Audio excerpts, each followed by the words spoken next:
Hello, this is Rita McGrath of Columbia Business School, and we've just wrapped up a really exciting week with the American Chamber of Commerce in Brazil doing a virtual mission, which is a real departure for that organization. And I was absolutely delighted to be invited to spend 4 mornings in the week with 2 hour sessions running every day this week virtually with our colleagues from all over Brazil.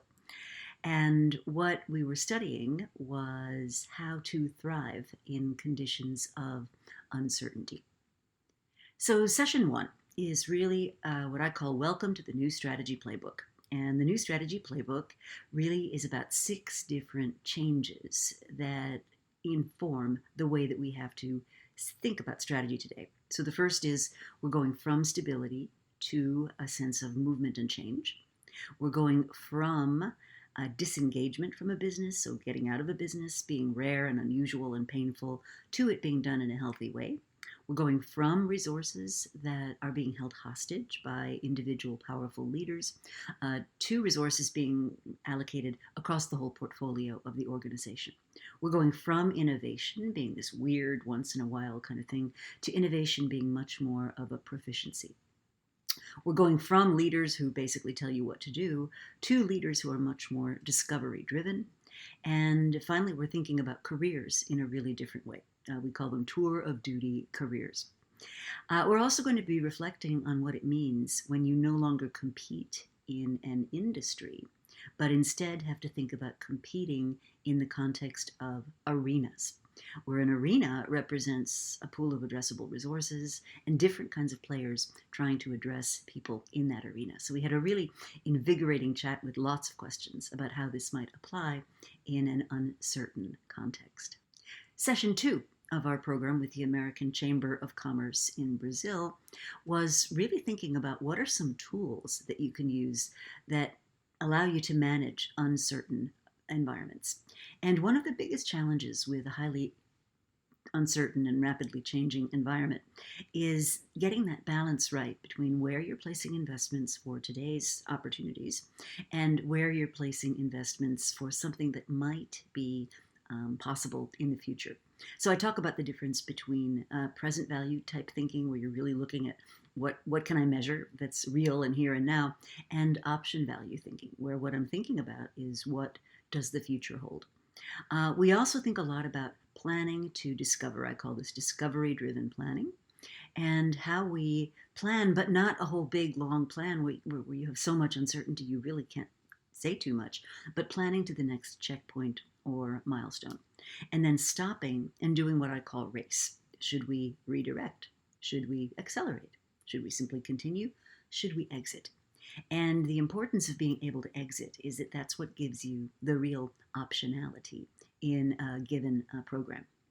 So the tools of uncertainty are particularly relevant right now because everybody's in uncertainty, and the tools of innovation can be incredibly useful as we think about what comes next, because it's highly unlikely what comes next is going to look a lot like what came before. The third session in my course with the American Chamber of Commerce in Brazil was really about how do you get early warnings of what might be happening, long before it's actually in your business and you can see it and detect it. And so the first framework that we went through is really looking at how you identify a time zero event and work backward into what the indicators are of a particular event becoming more or less likely. And then we talked about some practices that leaders can use to make sure that they're exposed at what I call the edges of the organization. And the watchword there is snow melts from the edges. So it doesn't present itself at headquarters in a neat and orderly way. What it does is it shows up in a weird customer interaction, or, gee, that was unusual. I don't know why that happened.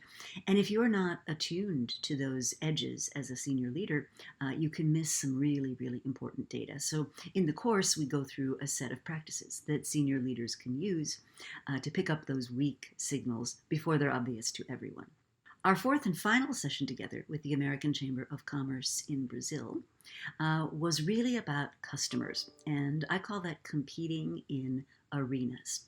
And we covered three core concepts. The first is that the traditional way we segmented customers, we segment them by demographics, size, age, location, where they are. It's easy to get data and it's reassuringly quantitative, but it doesn't really give you much insight into customer behavior. So we talk about behavioral segmentation. Then we look at trying to understand the whole chain of experience that the customer is going through, which coincidentally might involve them buying something from a company or other. And a couple of pitfalls are oftentimes people aren't really aware of the experiences their customers are going through, so that's the first big problem. Secondly, they don't see where the chain breaks down. And where the chain breaks down, the whole purchase transaction can stop. So, traditionally we thought about sales funnels. You start off at the top of the funnel with awareness, and then you have sort of sales popping out the bottom. What we're finding today in digitally intermediated environments, that there's no such thing as a funnel. There's just a continuous stream of experiences. And you have to be able to plug into those experiences if you're going to be successful in the future. Finally, we look at the issue that for different customer segments, they're going to have a very different perspective on the value of the attributes that are in your product or service offering.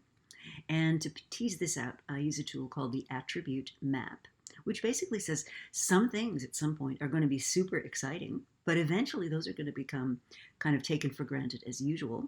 And some things which were very, very irritating eventually could come to be resolved, and that can really change the competitive playing field.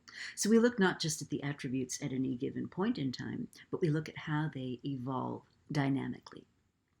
So it was a fabulous week with the American Chamber of Commerce in Brazil. I really enjoyed meeting the participants. They were active, they asked questions, they used the chat, and I really felt that they were going to take back and use in their companies what they had learned on their educational mission.